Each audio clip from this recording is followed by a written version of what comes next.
DreAllDay.com. You're now tuned into the show where you learn the discipline to show up day after day to do the work, the confidence to put yourself out there boldly and authentically, and the mental toughness to continue showing up, doing the work, putting yourself out there, even when the success you've expected to achieve has yet to be achieved. And on top of all this, you get a huge dose of personal initiative, which is the go-getter energy that moves any one of us, including yourself, to go and make things happen instead of wait for things to happen. And then we put all this together into a series of frameworks, approaches, insights, strategies, and techniques all underneath the umbrella of one unifying philosophy that is called Work on Your Game. My name is Dre Baldwin, also known as Dre All Day, and welcome to the show. And today's topic is how to be a great boss. Before we get into this, I remind everyone, I send out a text every day, guaranteed to have you focused, sharp, and on point to start your day. I call it the Daily Motivation. Send one out every week as well. Join my text community for free by texting me on my number 305-384-6894. We'll tell you your options as soon as you get in. If you don't get a response immediately, we're still working on some tech issues. We will get it fixed soon. Next, Work on Your Game University. That is the only place that I do any coaching. If you would like to work with me directly, that is the only place and way for it to happen.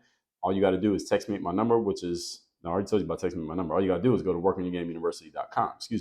Workonyourgameuniversity.com. That is the place where you can find out more about our program, how it works, what you get, who's it for, what kind of outcomes you can expect. All of that, again, is at workonyourgameuniversity.com. There, you can click any button on that page that will take you to schedule a time to get on a call with us. That is the only way you can join the university. You must get on a call with us first.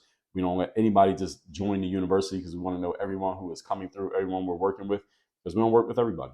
I'm gonna be honest with you. We do not work with everyone. We're looking for people who are serious about joining the top 2% and what they do. And we have a 4-part framework based on mindset, strategy, systems, and accountability. Again, get all the information at workonyourgameuniversity.com. Schedule a time to get on a call with me or somebody on our team, and we'll take it from there. Again, link down below in the description. That out the way, let's get into the topic, how to be a great boss. Now, the reason that I'm talking about this topic, first of all, before I even tell you that, I have talked about how to be a boss in previous episodes here. In episode number 2304, I told you that every organization must have a boss. Episode 1465, I told you how to be your own boss. Episode 1014, I told you what we want from our bosses, coaches, and leaders.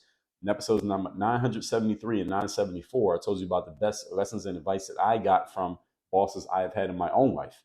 In episode 562, I told you how to deal with a negative boss. If you ever had a negative boss in your life, I told you about that. In episode 2746, I told you that you maybe you are a terrible boss. Today, I'm going to tell you how to be great. So I told you how to be terrible. I'm going to tell you how to be great.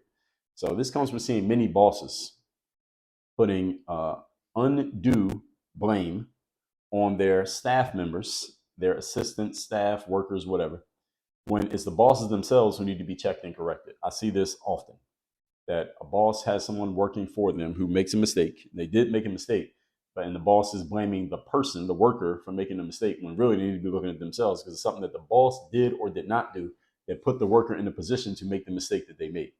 So consider this 2-part series, I'm going to do 2 episodes on this, to be the checking that many of you bosses, and I'm being generous when I use that term, or for some of you, because some of you are boss in name only. You're not actually doing any bossing. You're not doing any leading. Damn sure ain't doing any leading.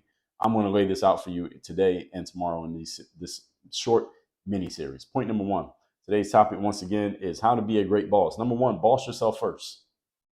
Number 1 thing you have to do to be a boss is you must boss yourself first. Malcolm X said in his autobiography, every organization must have a boss. Even if you are one person solo, you must be the boss of you. Many of you are running organizations that have no boss, even when you're by yourself. You ain't the boss. You have no boss. You're just running around with no direction, no guidance, no organizing principles or standards or parameters. You're not holding yourself accountable. You don't check yourself when you come up short. You are not holding yourself to any standards. You have no parameters. You have no measurable ways of knowing how you're performing. And when things are not getting done, nobody demands that they get done. That means there's no boss. This is what happens in organizations where there is no boss. All of these things happen. If you are not doing these things that I just laid out, again, checking yourself when you come up short, holding yourself accountable, having standards, parameters, measurable outcomes for performance, measurable ways of knowing how you're performing. You don't have these in place. You are an inadequate boss who should be fired. You're the boss of your own organization. You don't have these things in place. You should be fired. You are a terrible boss. And anytime an organization is failing, you know what the shareholders of that organization come in and do? The first thing they do is fire the people at the top. The boss got to go. The CEO got to go. The COO got to go. The CFO got to go. The CMO got to go. Everybody in the C-suite fired. Why? Because they're the people on top. So if the lower level people are not doing their job well enough, it's usually because the leaders ain't leading. That's the conventional wisdom. And in this case, I will go with the conventional wisdom. All right, some of you are horrible bosses who need to be fired from being a boss. The problem is you can't get fired from running an organization of you incorporated. All right, it's just you. So you can't really fire yourself. So your business just fails over and over again every day because you ain't doing your job. The first person who you need to boss up with is yourself.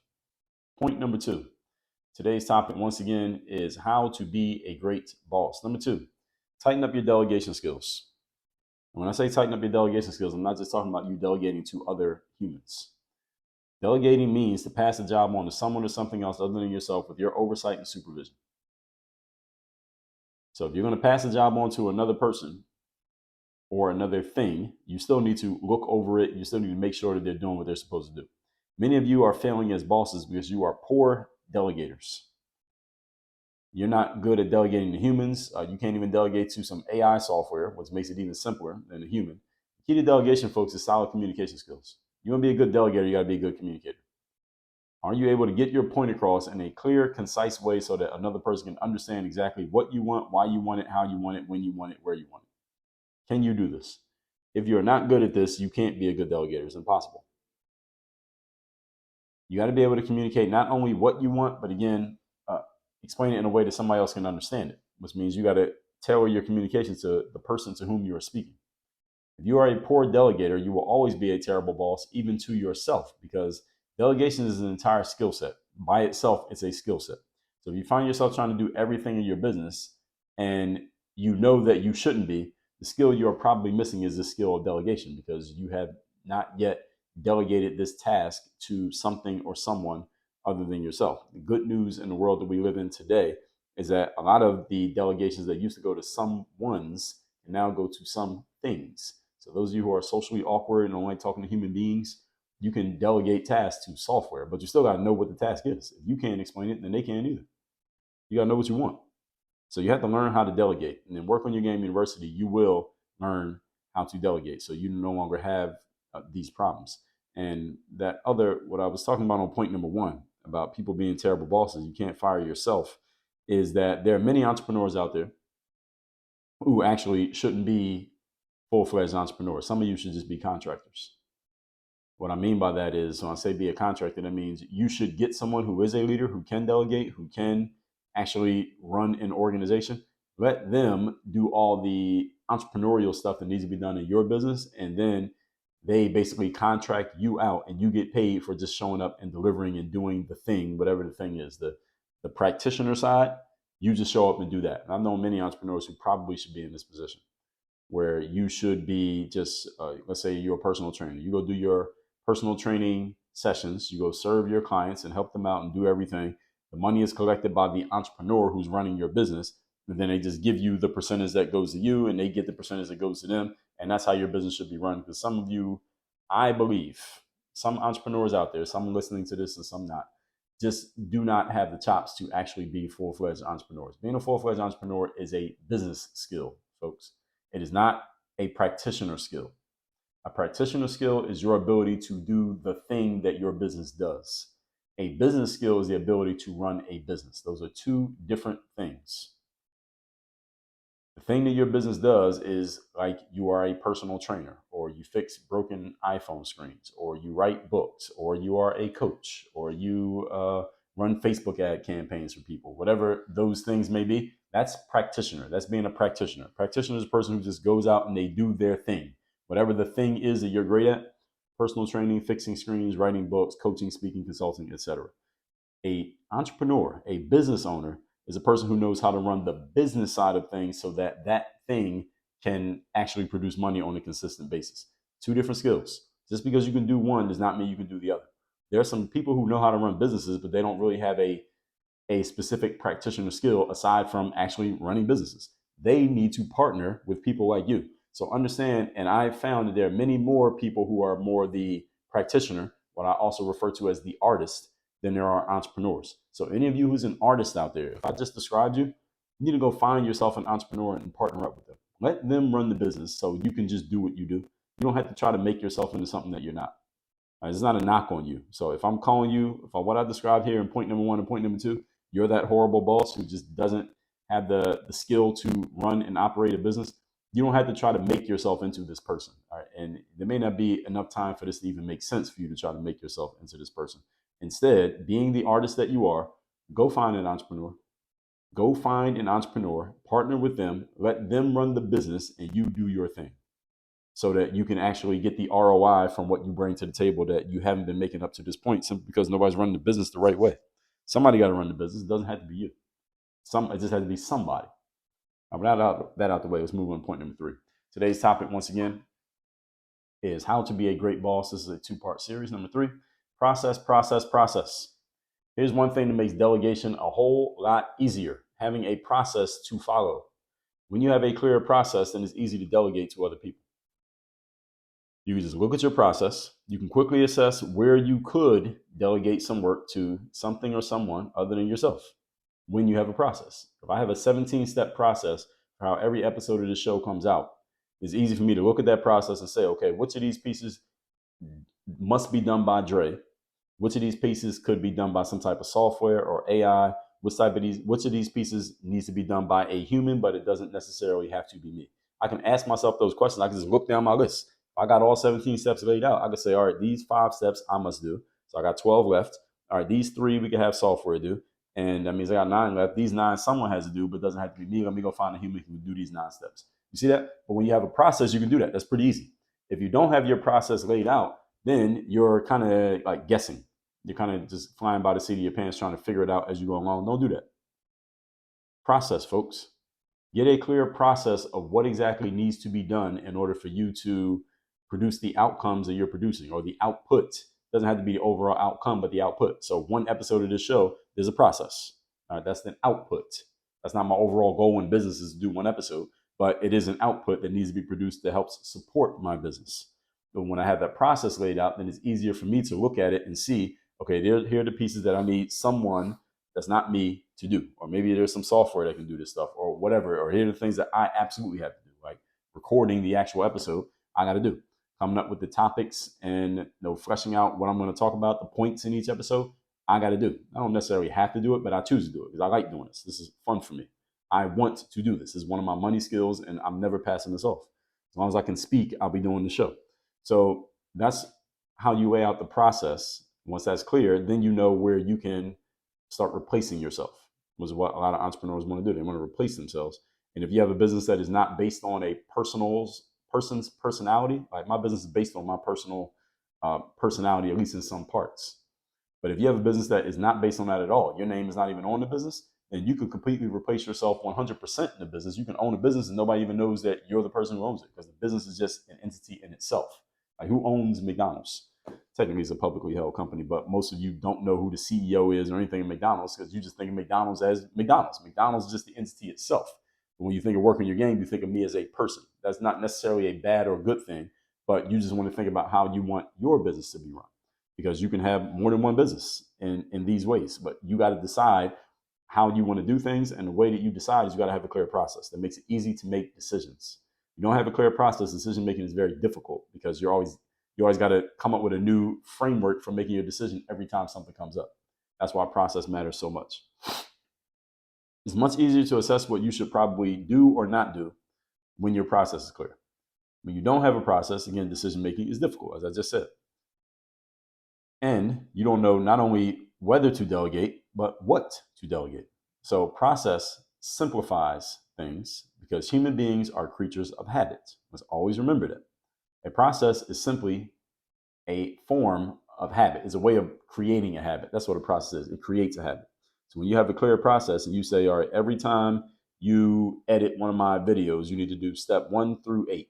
And somebody does step 1 through 8 so many times, eventually it becomes habit to where they don't have to read the instructions to do it. All right, any of you ever did something the first few times you did it, you had to look at the instructions? All right, here's step 1, step 2, step 3. But you did it so many times that eventually you didn't have to look at the instructions anymore. But the process, so it became a habit. All right, now you can do it habitually without thinking or looking at anything. But it was the process that allowed you to make it into a habit, because you followed the process so many times that your subconscious mind finally got the point, and your subconscious mind said, I got this. You don't have to constantly think about this anymore. I'll take that task from you. right? Tying your shoes. How many of you had to think about tying your shoes the last time you did? Probably not, because you've done it so many times that the subconscious mind takes over and it becomes habit. Everybody following where I'm at here? Also, when you have a clean and clear process, it is easier to hold yourself and others accountable for things being done when your process is clear. And another bonus, you can hold the process accountable. If something is not working the right way, you can look at the process and say, okay, maybe my process is off. Maybe something in this process isn't working the way that it used to. Maybe we got to make an adjustment over here. Maybe it's not the people that's messing up. Maybe the process is just not as clean as it could be. Let's fix this. Let's make this better. But when there is no process, none of this is possible. That's why process matters so much, because it makes it much easier to solve the unsolved mysteries. It makes it easier to discern what's actually going on in anything when there's a clear process. Because all we got to do is look at it and figure out, okay, well, you shouldn't do it that way, or you're doing it right, but somebody messed up on this part right here. That's why we didn't get this outcome. All that said, let's recap today's class again. This is part 1 of 2, how to be a great boss. Again, this comes from seeing many bosses putting undue blame on other people and things when it should be on them because they're simply not doing their jobs as bosses. Number 1, boss yourself first. As Malcolm X said, every organization must have a boss. You got to be holding yourself to standards. There got to be accountability, parameters, measurable performance, and somebody has to be demanding that things get done. That's what a boss does, right? Okay, are you doing that to yourself? The answer is no. You're being a horrible boss and you need to be fired. Point number 2, tighten up your delegation skills. This is your ability to communicate what you want done, how and why and when. You want done it. Delegation is a skill to itself. Just because you know how to do something does not mean you know how to delegate it. It is a communication tool, delegation. Number 3, process. This makes delegation a ton easier because you can just look at your process and know what to delegate, where to delegate, and if something's messed up, you can pinpoint exactly how it got messed up because you can just look at your process and see who messed up. All right, and the assembly line at an automobile factory that Henry Ford conceptualized and came up with, if the rear view mirrors on a car are missing, nobody put the rear view mirrors on the side of the car, then all that people got to do is look at the process. All right, what station on this conveyor belt is responsible for, on this assembly line, is responsible for the rear view mirrors? All right, that guy over there, okay, what's he doing? Oh, he's asleep. He went on break. He didn't come back. No wonder there's no rear view mirrors on the car. But when there's a process, it's easy to identify exactly what went wrong and why. Or if there's no process, how would you know who's responsible for that, who messed up, who dropped the ball? You wouldn't know. And this is where many people are right now. Good news is you got this show right here. I'm breaking this down for you so you can fix these mistakes. But all that said, make sure you text me so you're in my text community, and work on your game university. You want to be a better boss. When you're thinking about becoming a boss, or one of these skills that I talked about here, you know you need, and you don't want to go through the trial and error of trying to figure it out on your own, and you know that you don't have the time to try to figure it out on your own. You rather just get it done more effectively and quickly with someone walking you through the process. That's a good idea. I would suggest you go to workonyourgameuniversity.com, click the button on that page, schedule a time to get on a free call with us. We'll talk about where you're at, where you're going, what you feel like is in your way. Once we're clear on that, feel like we can help you and you'd be a good fit for us, we'll tell you how it works and where it goes from there. Again, workonyourgameuniversity.com. And tomorrow we're getting into part 2 of this. Work on your game. Dre, all